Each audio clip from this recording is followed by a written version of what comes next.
앞서 보셨다시피 은행들이 이 지자체 금고를 따내기 위한 경쟁이 도를 넘었다는 비판이 나오고 있는데요.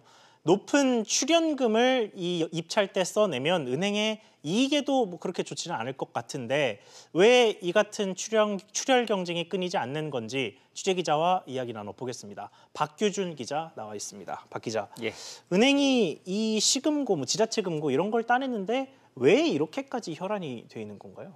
은행 입장에서는 우량 고객을 확보할 수가 있고요. 또 상징적인 이점도 있다고 보는 겁니다. 예. 지자체 예산을 관리하는 금고지기가 되면요, 이 공무원 같은 우량 고객들을 확보할 수가 있고 지자체 아래에는 또 수많은 공공기관들이 있거든요. 이들 영업기관들을 또 새로운 어떤 영업 활로를 또 개척할 수가 있기 때문에 은행으로서는 상당히 큰 장점이 있다 이렇게 보시면 됩니다.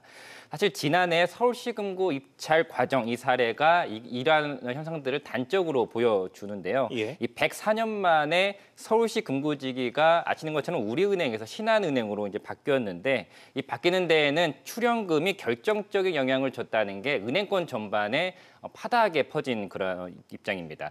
이때 신한은행이 출연금으로 써낸 게 3천억 원 넘게 써냈거든요. 근데 기존의 주인이었던 우리은행이 1,400억 원 적어낸 것과 비교하면 2배 넘게 불어난 금액이거든요. 이 때문에 급기야는 금고지기 경쟁에서 탈락한 은행을 중심으로 해서요. 서울시도 그러니까 지자체가 출연금에 눈이 너무 먼 거 아니냐라고 하는 불평, 불만의 소리도 나오고 있는 상황입니다. 그렇군요. 그런데 최근에는 이게 조금 더 문제적인 상황으로 가게 되는 것 같은 게 뭐 비자금을 조성했다, 소송전이 벌어졌다 뭐 이런 얘기까지 나오던데 이건 무슨 말입니까? 네, 방금 말씀하신 그런 사례들은 극히 일부의 그런 사례들이긴 합니다. 금고 선정 과정에서 탈락한 은행들이 이 지자체를 상대로 해서 소송을 거는 경우가 있고요.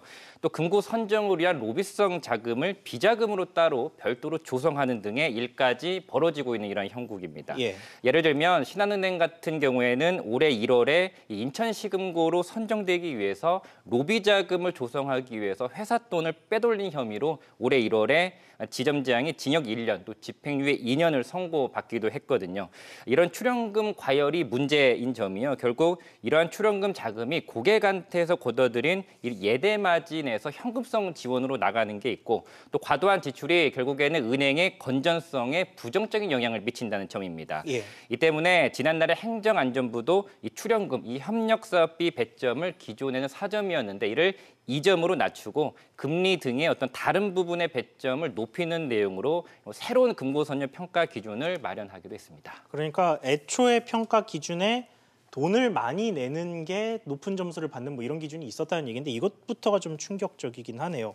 그러면 이게 개선이 됐으면 출혈 경쟁이 좀 나아진다고 봐야 되는 걸까요? 사실 평가 기준 하나 바뀐다고 해서요. 이런 관행적으로 이루어진 부분들이 바뀌기는 힘들 것으로 보이는데요. 예. 배점을 뭐 줄이기는 했지만 은행들이 다른 항목에서는 거의 변별력이 없거든요. 변별력을 찾기 힘들기 때문에 결국 출연금에 베팅하는 현재 관행들이 계속될 것으로 보입니다.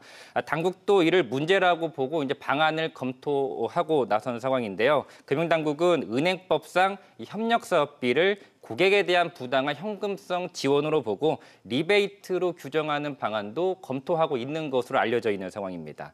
한편에서는 또 일종의 대안으로 금고를 선정하는 기구의 독립성을 현재보다 더 강화해야 된다라고 하는 목소리도 나오고 있는데요.